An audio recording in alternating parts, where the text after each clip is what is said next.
Another edition of the Artist Spotlight Show. A special thank you to Leon Golder for bringing our next guest on board. His name is John Steele. He's an artist of the Pennsylvania area, and we're going to find out about him, his journey.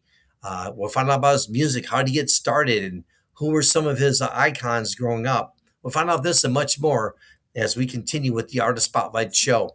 If you're an upcoming aspiring artist and you're looking to get your name out there, please send your request to info.musicdreamsusa@gmail.com.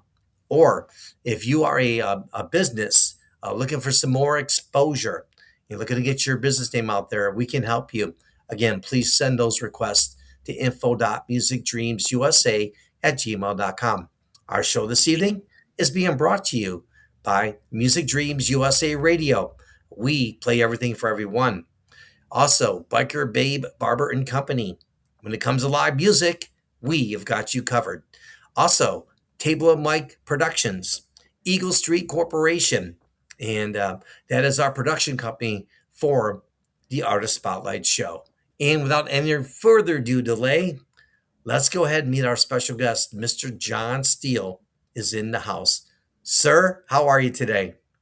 I'm good. Thank you very much. How are you? I'm just like living the dream, John. How about you? Me too. Living the dream every day. Yes. All right. Well, it's so nice to meet you, and on such a short notice. Thank you for coming on to the show. So let's kick off our show this evening. And for people watching now, we'll be watching later. Can you guys kind of like share your story? How did you get started? Who is John Steele? And talk about how you got into the music industry. What are you doing now? And what type of artist are you?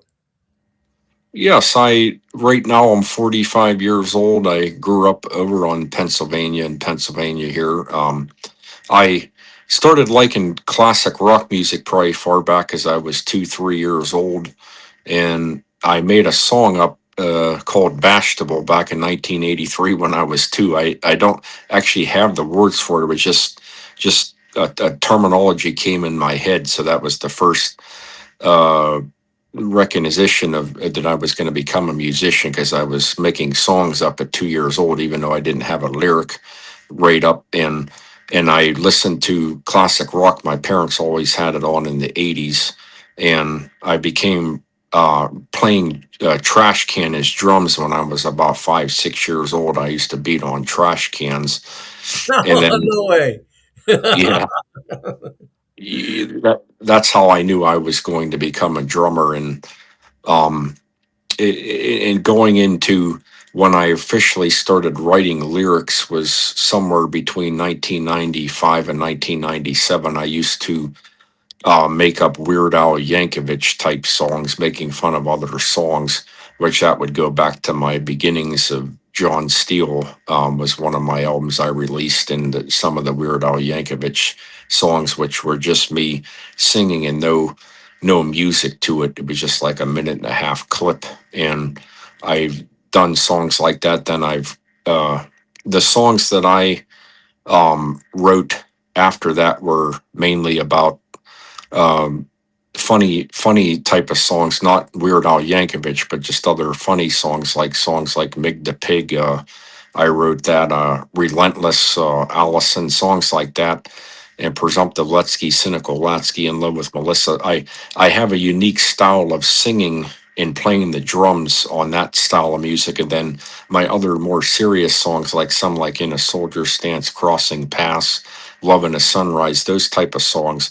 I write all the lyrics to it, and then I have a demo companies that help me compose the music and professional singers that I paid to sing the song. So I've done that, and a lot of my favorite bands growing up were Bruce Springsteen, U2, Simple Minds, Journey, Metallica, all the Outlaws, all that type of classic rock.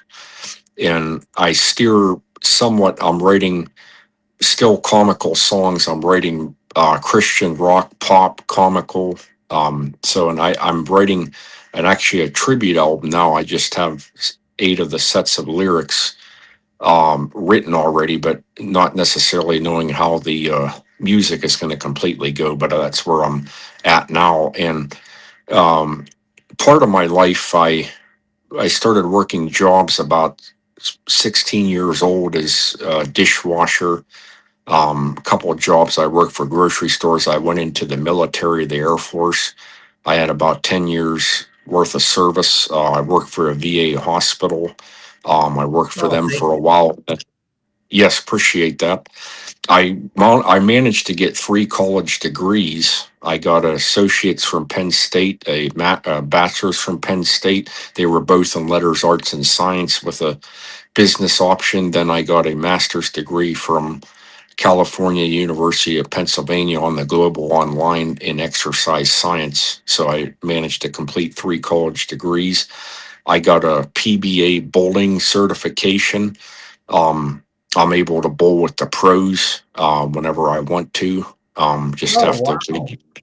How yes, cool just have is to that? renew. Going with the pros. Yeah, which I'm considered a pro, just not on the active roster. I mean, I Here's haven't something bowled. funny. Since we're talking about bowling, I gotta share this funny story with you. So me and a bunch of my radio buddies, we all got together. This is going back like maybe like 3, 4, 5 years ago, maybe. And me and a bunch of our radio guys, we all got together and we met at this bowling alley. And it was the first time I went bowling in God knows how long. And so we're just bowling and everything. It was my turn. I took the bowling ball, right? I went up, got in my stance. I threw the ball between my legs, and it went down, and it actually got a strike. So when I was actually getting ready to release the ball, I released the ball between my legs, and the ball went right down the middle of the alley and got me a strike. These ladies right next to me are like, "Are you a professional?" I'm like, "No." And they're like, "Yes, you are. You're lying." I'm like, "No, I'm not. I'm not a professional bowler." That I was just joking around. They started laughing. So that's my bowling story. Back to you. Yes, that's a pretty good one because I've never tried that. Even as good as a bowler, I sometimes I'm afraid to try something outside my comfort zone. I probably couldn't do that myself. But I never tried it. But yeah, I bowled in a lot of leagues from, let me see, 2000 all the way till about 2024. I got sanctioned in the PBA in 2020. Actually, I averaged 212 in a sanctioned league.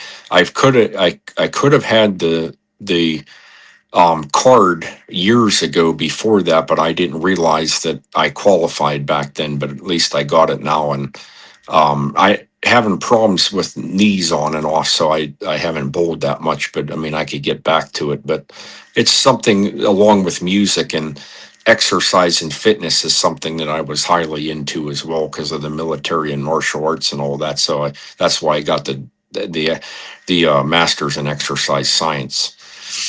So, in as far as the music, I'm still writing and trying to. Um, I got an independent radio show on Artist First Radio Network with Z Man out of Alliance, Ohio. I do that once a month on second Wednesday of the month, usually, or third Wednesday of the month at 7 p.m. Eastern time.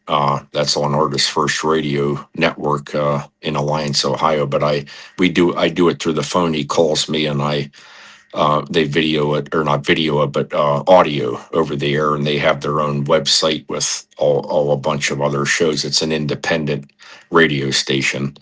So I continue to do that and continue to write lyrics, and I submit music to different agencies like Song Submit, Music Submit, and things like that. So I'm still trying to pursue a career, and I've got a college, university, Gannon and Penn State, that are going to help me market my songs and everything. And my books, I released two books as well. One's called A Man of Great Character. That's my biography from 0 years old until now, or actually just roughly 3 months ago. And I also have my lyrics that I written from 2000 or 1997 to 2025, 150 sets of lyrics into the book. That's called The Heart and Mind of John Steele, 1997 to 2025. So I got the two books, and they're on sale on Amazon and Walmart, and also on my music websites, jonathansteelemusic.com and johnsteelemusic.com. So I've been busy writing and hoping to release more music as well, and keep trying to make uh, songwriting a career. As I mentioned to you, the Gannon University Small Business Administration for Veterans is going to help me as well market my websites and help me gain more audiences. Wow, what an amazing career! I just like sitting back and just like letting you just do your thing. And wow, I mean, first and foremost, thank you for your service and all that you've done. And I want to back up in the early part of the conversation. You talked about Christian music, and here's my question about Christian music.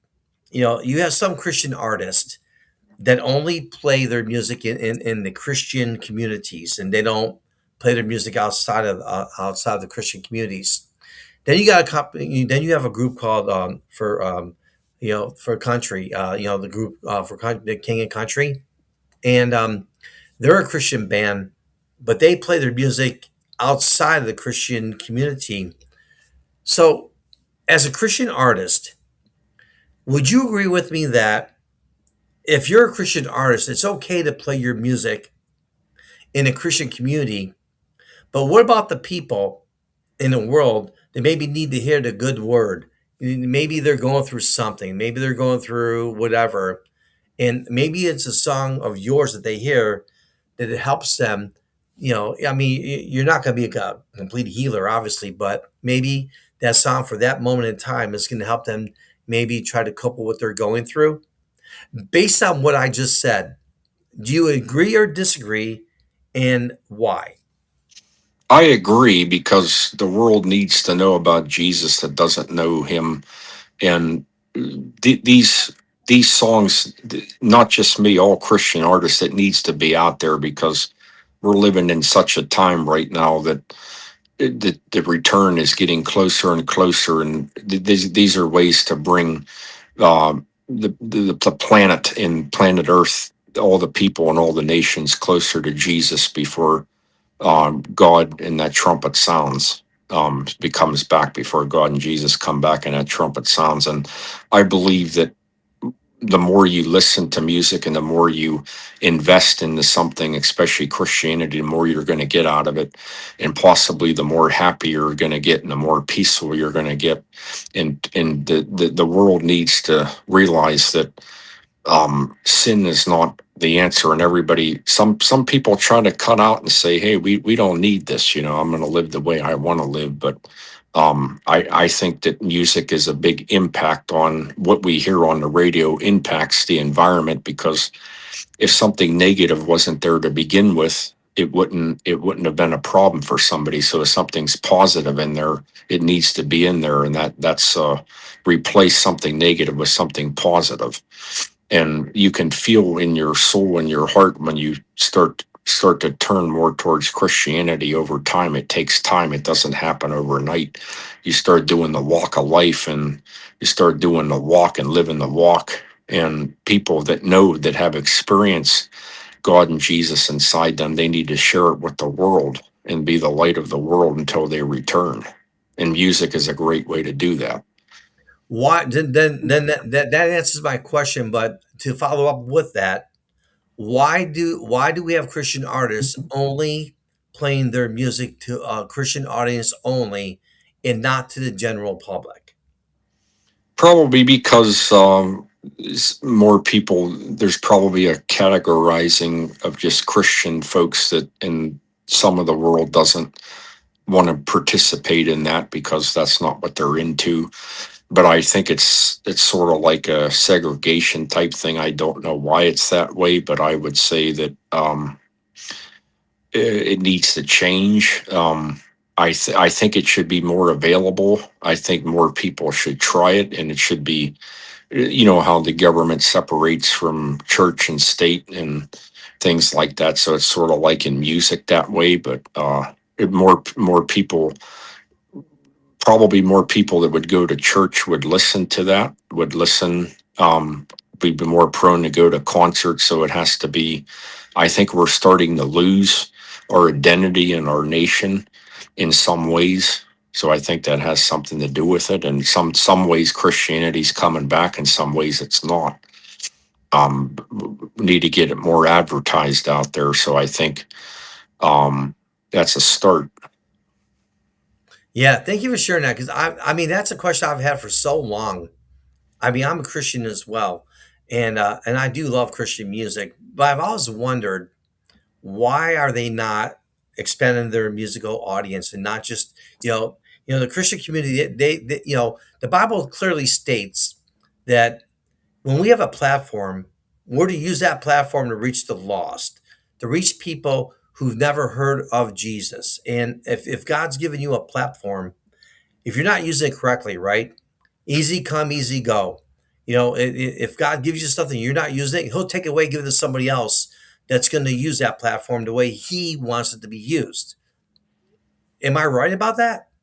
Absolutely, because I even give an example on one of the music shows I seen where they people come on the show and sing. There was a one gentleman, I don't remember his name, was an outstanding singer, and it was all about Jesus and God. And you could see it in his face. He was lit up like the light of the world, and that was a gift that God had given him to bring to people. And I believe that's absolutely true. The lost and the forgotten, and people that are so much hurt by their issues and problems, addictions, and they need a light of the world. They need some type of inspiration, in Christian music needs to be shown, needs to be played even in jukeboxes more around, and you go to bars, you go to everywhere, restaurants. It just needs to be more Christian music played.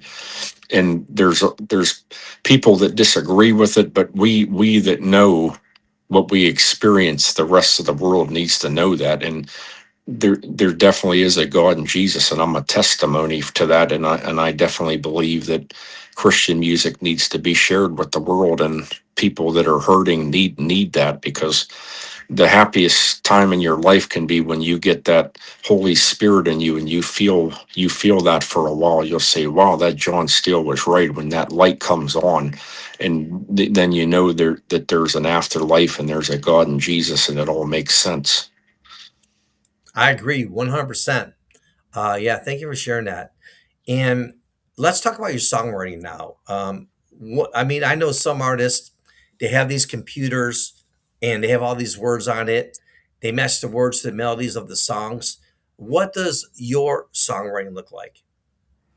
My songwriting can be matched in two different ways. I can completely come up with the lyrics and the singing at the same time. Sometimes those are more on my comical songs, and I can play the drums and sing those lyrics at the same time. And a more serious songs, like I write the lyrics first, and then I help compose it. I paid demo companies to help me come up with a final piece. But the lyrics, they come to me. They can come at any time, any day. Some come a lot easier than others, and it depends on what's going on in your life, your background. You can just write about anything. I'm just been given a gifted ability at writing. I find myself more as a lyric writer, a drummer, and a composer than a singer or a guitar player or a performer, but I'm willing to adapt and go the other direction, as far as singing, my lyrics. So as a matter of fact, one of the VA folks that I've worked with had mentioned to me that you should try to sing more on your songs. That way, your identity gets out. But I believe the lyrics, come in different ways. Like I said, through my comical side and through my more serious side. Where the comical side, I can write the music immediately. That just comes to me naturally. That's just how I am as a singer.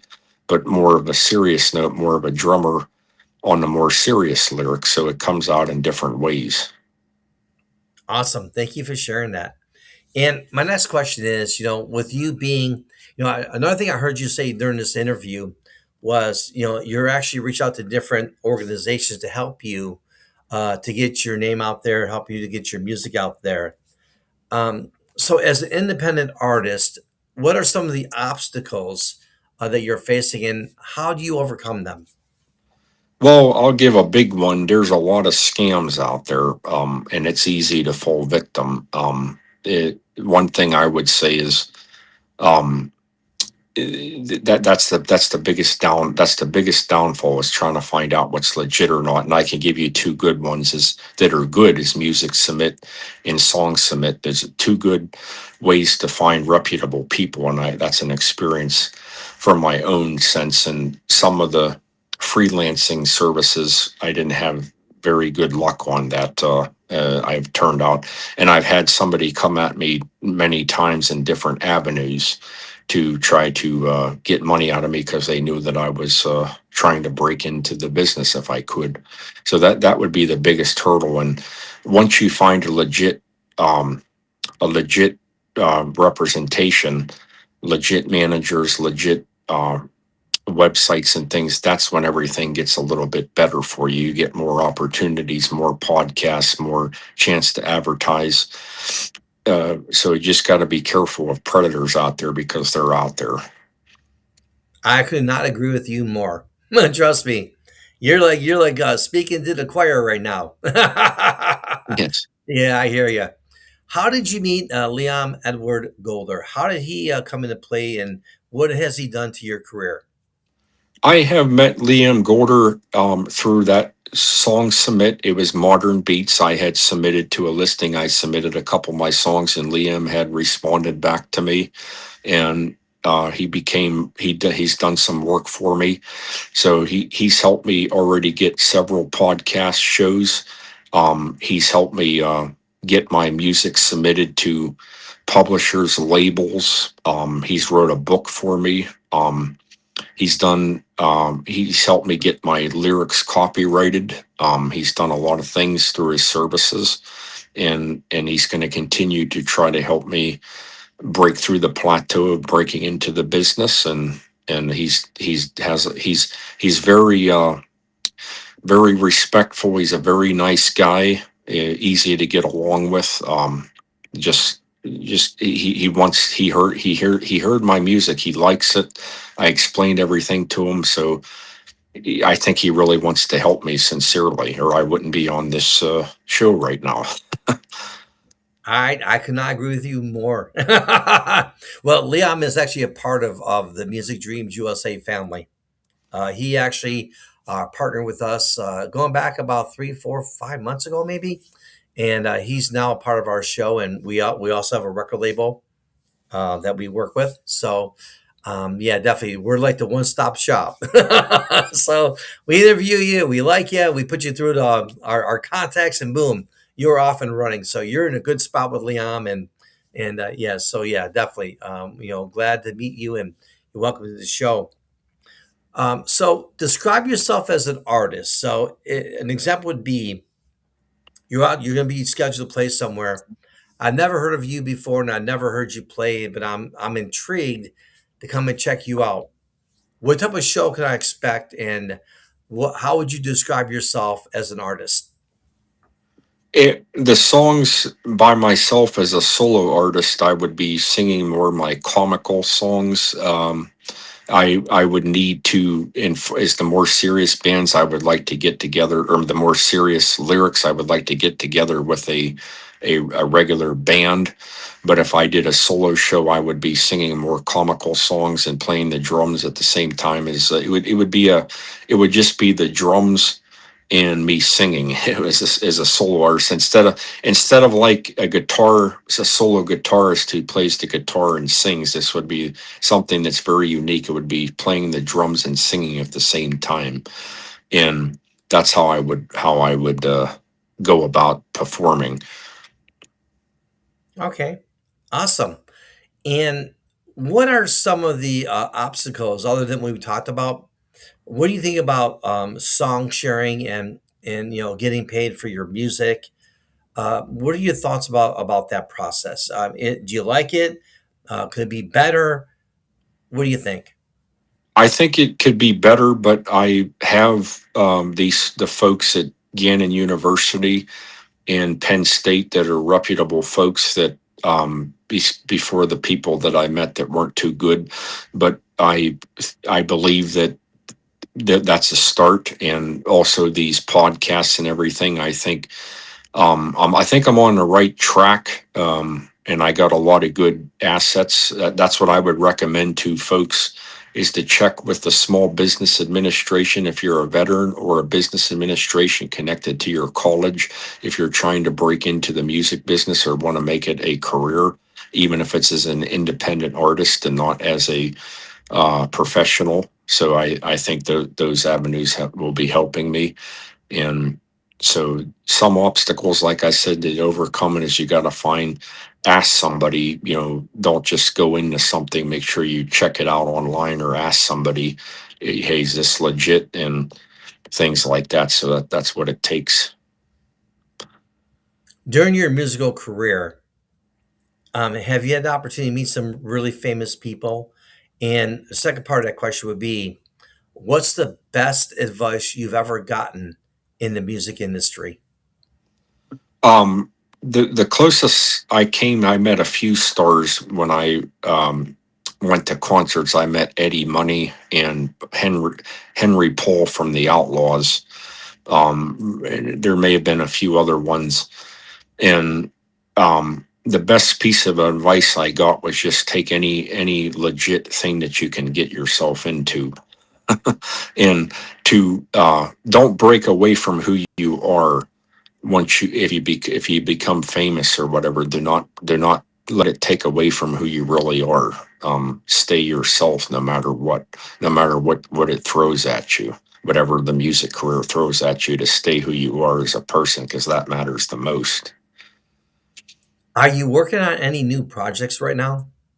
Yes, I have a tribute album that I'm working on, and part of it is from a couple of my pastors. Um, I have 8 sets of lyrics written now. A couple, one's going to be about my Honda CRV, um, one about my family. There's songs about a restaurant I went into called the Waffle House, a couple restaurants, Eaton Park, Waffle House, things like that. So it's a tribute album. It's going to be a 10-track album, and it's a tribute to a couple. Also, my mom has a couple labs that I wrote a song about. My girlfriend has a couple dogs that I wrote a song about. So it's a tribute album. It's all mixed around with different elements, some spiritual stuff in there, some family stuff, some animals, restaurants. So and I also want to finish up on a Christian album.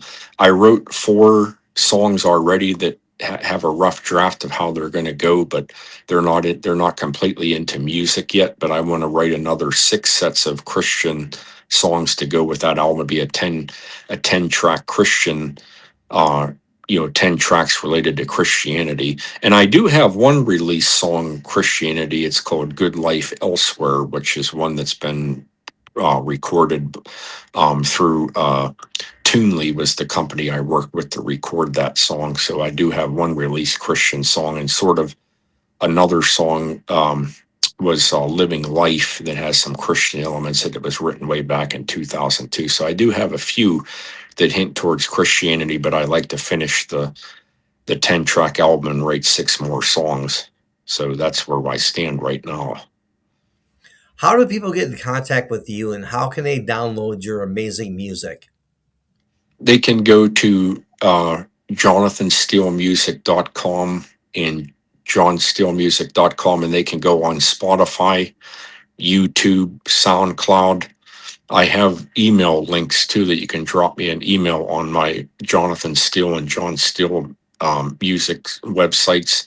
And if you want to hear the music, you can go to those 2 websites. And like I said, it's all over Spotify, YouTube, SoundCloud, many other avenues as well, iHeartRadio.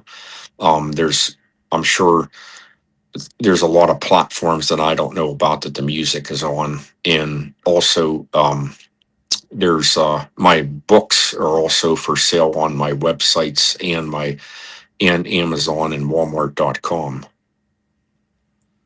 What kind of feedback have you gotten from your books and music? I haven't seen the books have just started to. Um, They have just been released a couple months ago, so it's getting some decent feedback on the comments. At one of the stores that I found out must have been connected to Amazon had mentioned that one of my books, The Heart and Mind of John Steele, is one of the popular releases so far. Haven't made no money, I don't think yet, but anyway, at least the fans seem to like it. For that's what I've seen on the site. It probably just takes a while for the sales to show up, and then as far as what was the other thing you mentioned? Feedback on your music. Okay, okay, yes, the music. I get a lot of followers on some on YouTube, not as many as I'd like, but I have a lot of folks, my family and friends that like my music, and there is on my radio show, Artist First Radio, the Z-Man, the head DJ, he mentioned that they get no hate mail on my show, and that a lot of fans like my music, and they put my music on the daily rotation. Oh, there you go. Yep. Awesome. And so I know we talked about a lot of different things on the show tonight. Is and this is your opportunity. Is there anything else you'd like to share with our audience that we have not discussed thus far? Uh, yeah, if you're interested in the music career, get something going. Don't give up on it, and there are all kinds of ways to to make this either a hobby or a career. Release your first demo. Just don't give up and reach out there. Like I said, some good resources once you have music created. And if you don't have um, the ability to make your own demo, there's Tunely.com. There's other demo companies out there. Demo My Song, that you can make a demo, or find a local studio in your area. And if you need to learn instruments, you can learn it online, or go to a music store near you to learn some lessons. That everything from the path that I started. And once you get some demos going, the music submit and song submit are two good avenues to help you and to stay closer to God and Jesus through the whole thing as well. Don't break away from that, and just keep going after what you like to do, and don't give up on it. It can be frustrating at times. Sometimes you just got to let it happen rather than try to force it. Yeah, great advice, and I could not agree with you more. So as we wind down our show, thank you again for being on our show this evening. And it's such a pleasure to meet you, and thank you for sharing your story. And is there anything else you'd like to add before we close on our show tonight? Yes, with the NFL season coming up, even though I'm from Pennsylvania, go Baltimore Ravens. Oh, okay. Well, I'm a sports personality, so let's talk some football. All right, we ain't going anywhere yet. You know, I'm Yeah. with Rise Up Family Sports, and I do a lot of writing for Rise Up Family Sports, which is a sports network up in Buffalo, New York. DeAndre the Torch Robinson. We call him the Torch, and every time we go live on Facebook, we gotta check them out. Go to Facebook, and you can check out Rise Up Family Sports with the Torch. And training camps now open up in the NFL, and so let me ask you, you know, you like the Baltimore Ravens, Lamar Jackson. You know, Baltimore gets rid of John Harbaugh. He goes over to the New York Giants, and you got Minter in there now. Jesse Minter's in there now as the head coach. What do you think about Baltimore? You think that with the coaching change, Lamar Jackson has come also close, but he has not been able to bring home a Super Bowl championship to Baltimore. Your thoughts? I think it's going to happen in the next year or two, where they're going to get one or two Super Bowls here in the next 1 to 3 years. I think we might get a couple. I like the idea that Jesse Minter and a defensive coordinator said they want to make life a miserable hell for opposing offenses. That's what they got to correct about their team, because they didn't like being. It's not the way the Ravens are to get marched up and down the field on, especially after they take a lead in a close game and see their defense. And one quick thing, the reason I became a Ravens fan, because 1981 to 83, this is Pennsylvania and Ohio border each other. So my mom was a Browns fan, my dad was a Steelers fan, and I liked the Browns. I chose what my mom liked, and when the Browns became the Ravens, I went for the Ravens. And then when the Browns came back, I liked Baltimore and Cleveland equally for about 10 years, and now just the Ravens since 2008. Yeah. So that's the quick story of how I became a Ravens fan. And because around here it's usually Pittsburgh or Cleveland, but there are some other folks that like other teams too. But the big around Pennsylvania, northwestern Pennsylvania, and northeastern Ohio is more Cleveland and Pittsburgh around here, and both they borderline the states are pretty close together. It only takes 5-6 minutes to drive over the Ohio line from where I'm at. So that's the story real quickly. And I did write a song about the Ravens too, called "The Year of the Bird." No way. I got. Hey, can Yeah. you send me that song? Well, send that song to Liam and have him send it to me. Yes, I I'll put it will. on our morning show now. Also, I'll play that song during our live sports show. I'm getting ready to go live again with Rise of the Family Sports. The NFL Oops. season fastly is approaching. So in the NFL, each year there's always a surprise team other than your team, the Baltimore Ravens. Of all the other teams, who do you see that could be a potential surprise team that could surprise everyone and go further than anyone expected? I say possibly the Carolina Panthers. Really? They seem to be a team. I see they seem to be a team on the rise up right now. Well, if Tepper can behave himself, and the owner Tepper, he's always gets his hand. I mean, I know he's the owner of the Panthers, but it just seems like this guy's the owner. He has his hand in the pot way too much, and and there's businesses around Charlotte that have always not been happy with the Panthers and feel they can do more and more. A few years back, there was this bar, and we won't say the name of the bar, but they did a post on the Panthers. They were not happy what they were doing. Tepper was riding by the restaurant with one of his associates. They went inside this bar and they confronted the restaurant as to why you would post such a negative sign about the Carolina Panthers. Well, one thing led to another. He was escorted out of the restaurant, made headline news, and off he went. What do you think about that? Yeah, that sounds like he got into some trouble there. I did, Good I old didn't know Tepper, the whole Tepper story of Entertainment, it. man. Yeah, yeah. Yeah. And you like the Bills, don't you? You like the Buffalo Well, Bills? as a sports reporter, we are neutral. Oh, you got a We're neutral, but yeah. I will tell you though, I'm originally from Buffalo, and I grew up in Cheektowaga. So part of me is always going to be a Buffalo Bills fan, but the Buffalo Bills remind me of the Baltimore Ravens. And I know you're a Ravens fan, and so this may be a little bit of debate. Just bring it on. I'm a sports reporter, so I'm ready. Here's my thing. You got Josh Allen, one of the best, if not the best, quarterback in the league. I mean, this guy can do everything. This guy can jump like Superman. I mean, he can carry a team.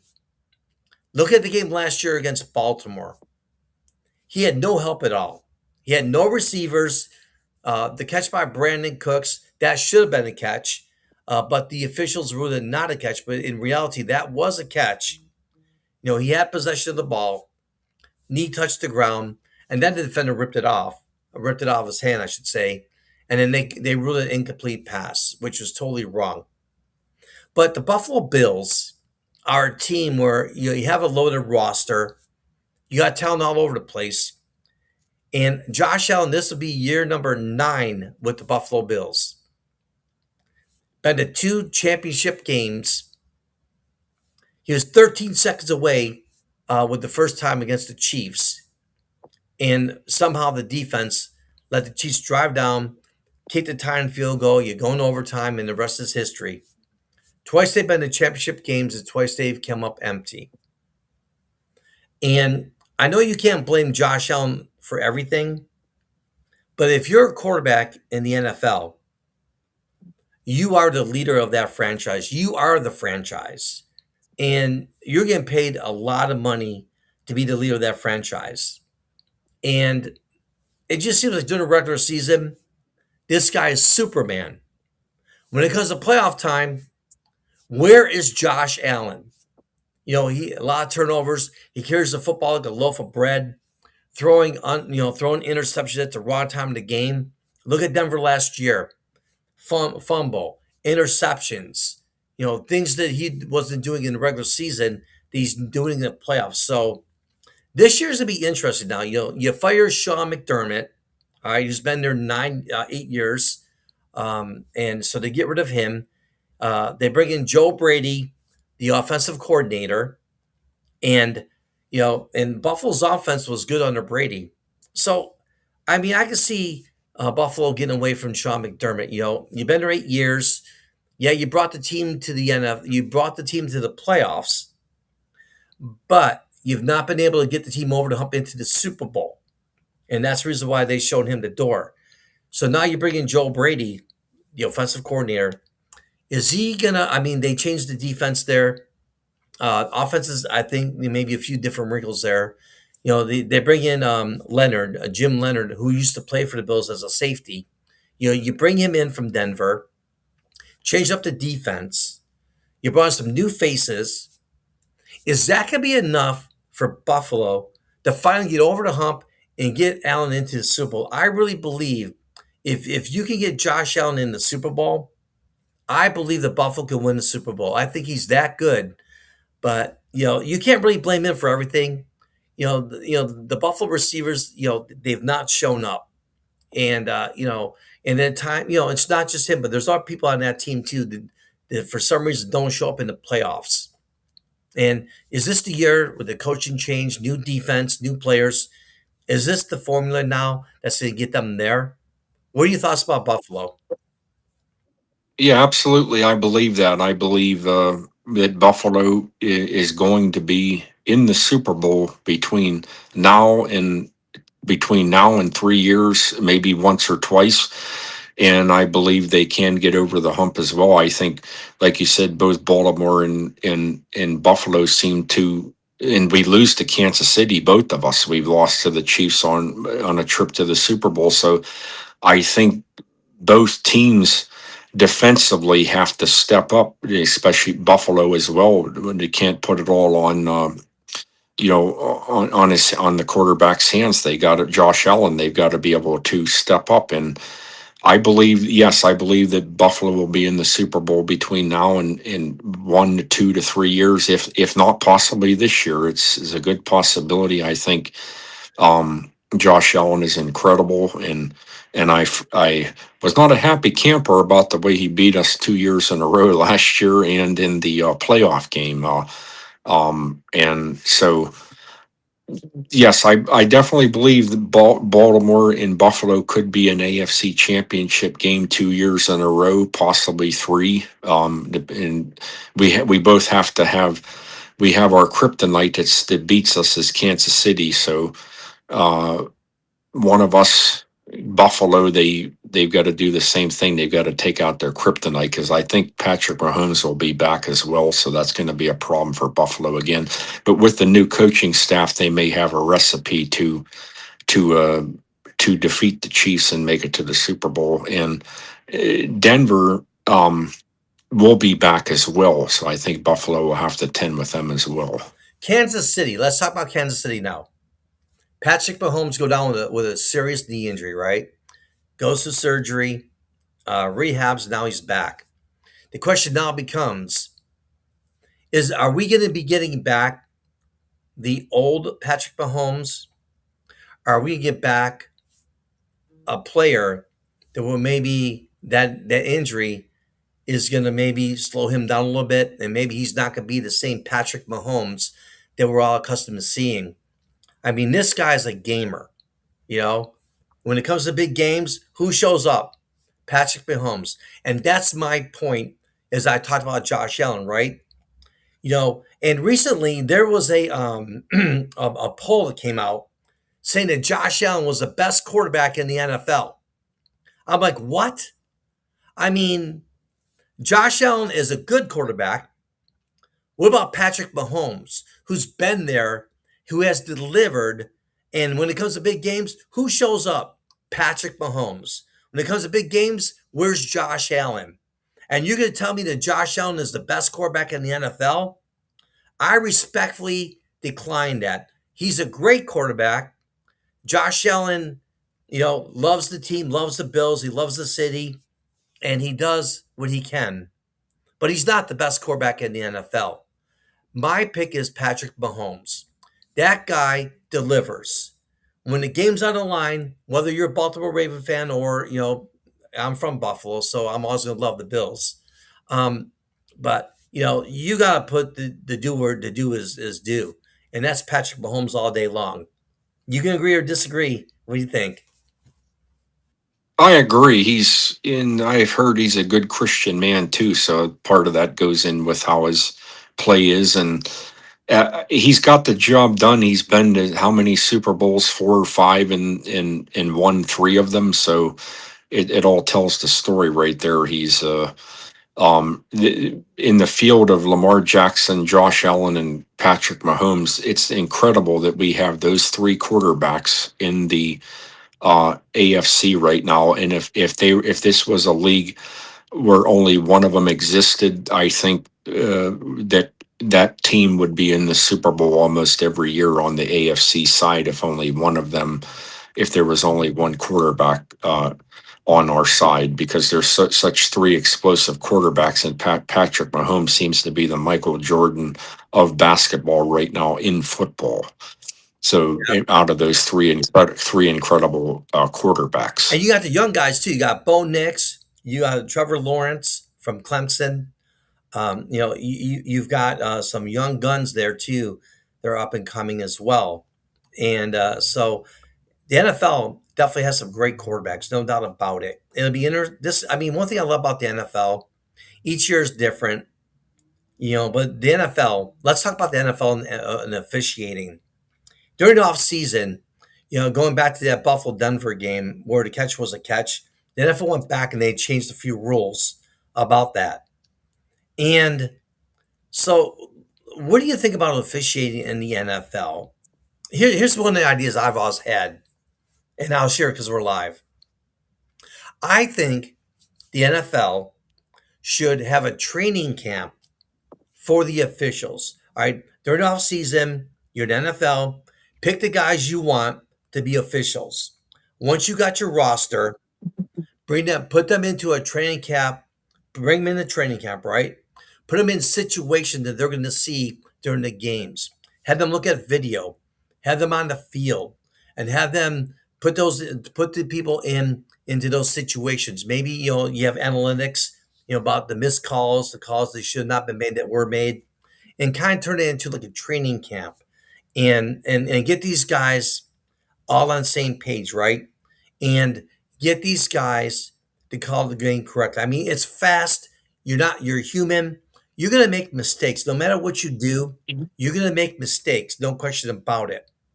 But maybe if I'm the NFL, get these guys more prepared and, and put these guys in situations where, they're caught now where they have to make a decision just like that. But if that's the case, you know, you're not going to be perfect. You're going to miss some calls, but maybe limit the calls you miss. And then, if you're making the calls, try to make them as accurate as you can. Make it an even playing field for everybody. You like that? What do you think about that? Yeah, yes, I like that, and elaborate on it. I maybe there should be um, instant replay on referee calls. Maybe there could be an overruling or something on more. Whether they would do that or not more. But I think the referees can decide a game. I mean, I'm not going to say anything bad, but I think some of the really good games have come down to officiating kind of deciding the game, which especially in the Super Bowls where some of them games came down very, very close, and just one official call could make the game go the other way, or it's just too close. And I like your idea of them doing a training camp and putting more resources into making the referees more diligent, more alert, more put a system together that does not seem like it favors one side, and possibly have replays on penalties.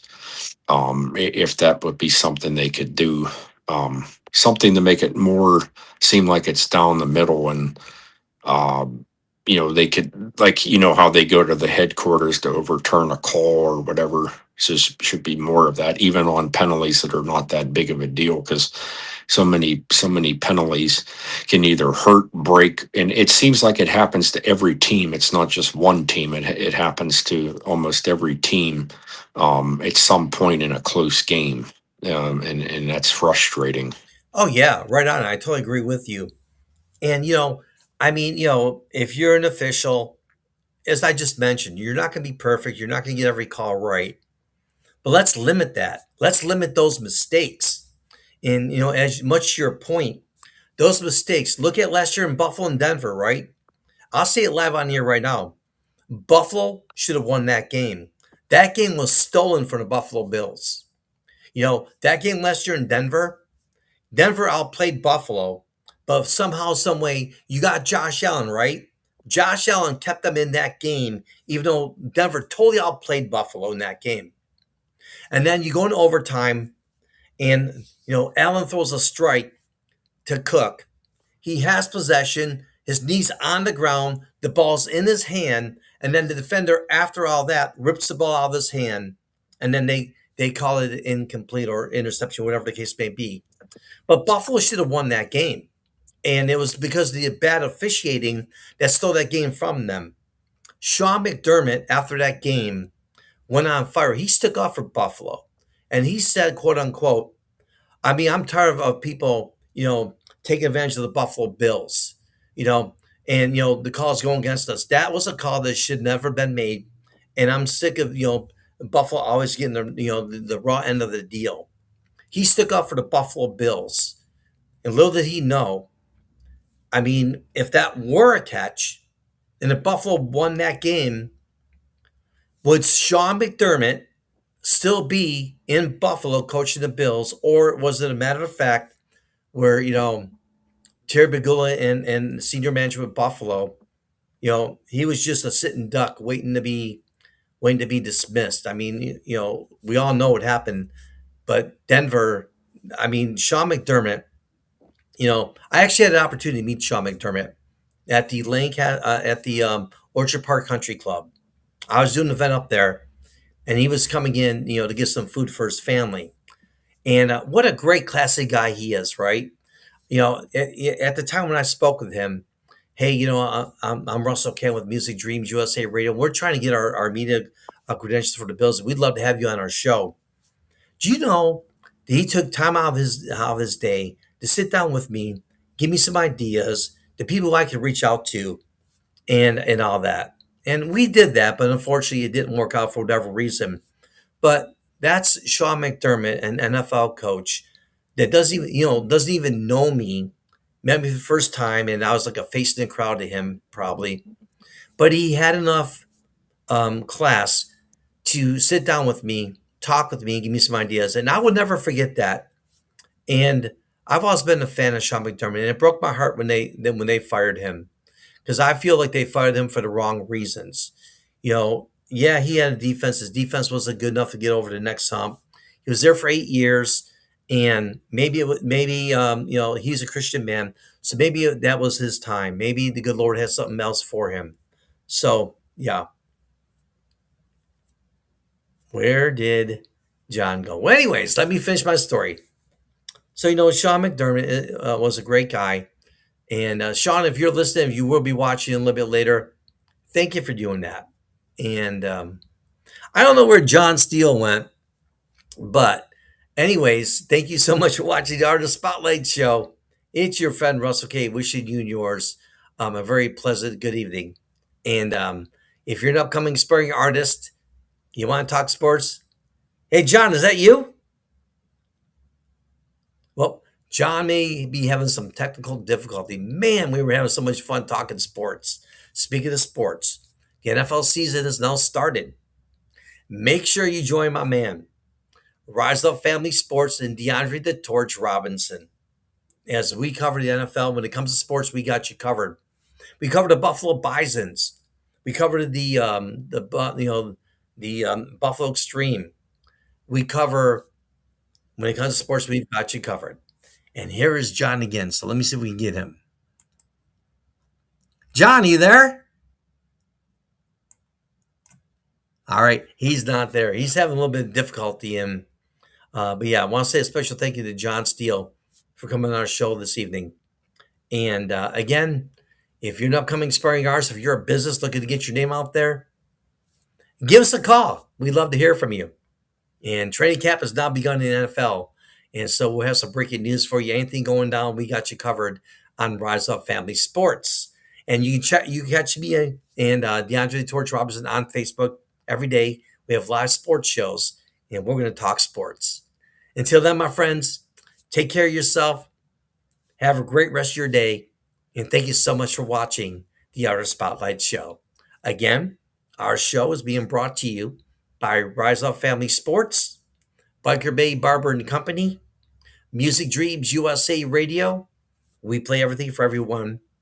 Biker Babe Barber and Company, Table and Mike Productions, and Eagle Street Corporation up in beautiful Asheville, North Carolina. Good night, friends. We'll catch you on the next episode of the Artist Spotlight Show.